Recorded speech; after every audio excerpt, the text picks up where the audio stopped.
Alright mga lods, so ito na yung pang-apat natin fish pond. Yan, may tubig na. Kaya lang di pa tapos. Dito pa sa gilid, tambak pa sa tambak. Kailangan pang tambakan para hindi mag-landslide. Yan.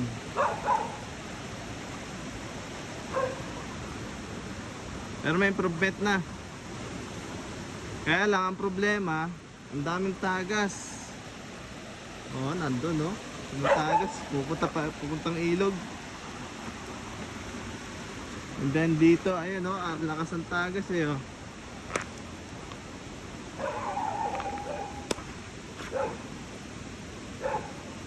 Yun. Dito lumalabas yung tubig, nagiging bukal. Yan oh.